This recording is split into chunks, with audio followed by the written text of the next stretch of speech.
Italy का एकीकरण कैसे हुआ इसको समझते हैं। देखिए, 19वीं सदी के मध्य में इटली जो है 7 राज्यों में बटा हुआ था, ठीक है।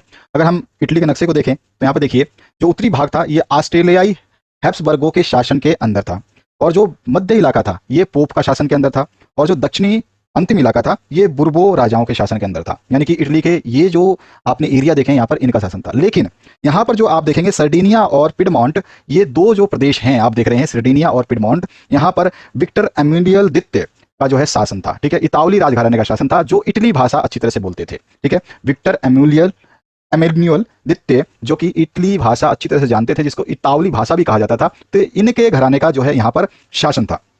इटली के एकीकरण का सपना जो है आपको अच्छी तरह से पता है, एक व्यक्ति जो क्रांतिकारी रहे इटली का वो थे जोसेफी मैसिनी। इन्होंने 1831 में जो है यंग इटली की स्थापना की थी, और इनका सपना था कि इटली का एकीकरण ये कर देंगे, लेकिन ये जो है इसमें सफल नहीं हो पाए और ये फेल हो गए। अब इसके बाद जो सर्डिनिया पिरामिड के जो राजा विक्टर एमेन्युएल द्वितीय थे, इन्होंने पूरा अपना भार संभाला कि मैं पूरे इटली का एकीकरण करूंगा, पूरे इटली राज्य को जो है एक कर दूंगा। तो इसीलिए इन्होंने जो है अपने मंत्री प्रमुख काबूर को जो है बुलाया, और 1848 का समय था जब इन्होंने अपने मंत्री काबूर को बुलाया, और इन्होंने अपने मंत्री काबूर को जो है क्या बोला कि आपको इटली का एकीकरण का जिम्मा दिया जाता है।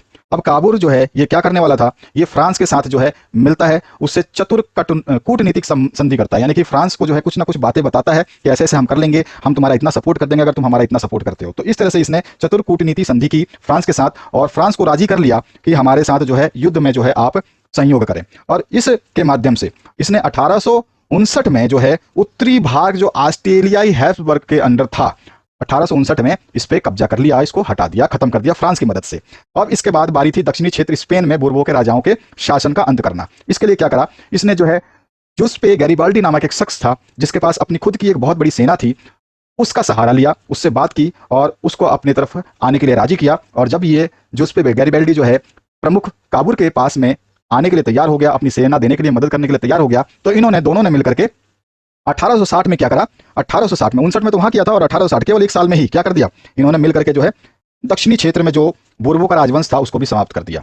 इस तरह से इन्होंने उत्तरी और दक्षिणी क्षेत्र को जो है अपने कब्जे में ले लिया। अब बचा मध्य इलाका जो पोप का शासन था, तो यहाँ पर जो है इनको ज्यादा मेहनत नहीं करनी पड़ी। पोप के शासन का अंत जो है अपने आप ही तुरंत हो गया, क्योंकि पोप ये समझ गया था कि जब ये उत्तरी और दक्षिणी इलाकों पर अपना कब्जा कर सकता है काबूर, तो मेरी क्या औकात, क्योंकि यहाँ पे पोप लोग थे जो ज्यादा लड़ाई झगड़े नहीं करना चाहते थे। इसलिए जो है ये लोग भी जो है यहाँ से हट गए, और पूर्ण रूप से जो है इस तरह से इटली का जो है एकीकरण 1861 में एमुले द्वितीय को जो है इटली के एकीकरण करने का उत्तरदायित्व मिला, और उसने कर भी दिया, और जो है एक इटली का, पूरे इटली का जो है इसको राजा घोषित कर दिया गया। तो विक्टर एमुनुएल द्वितीय जो है 1861 में पूरे गणतंत्र इटली का जो है राजा घोषित कर दिया गया। तो इस तरह से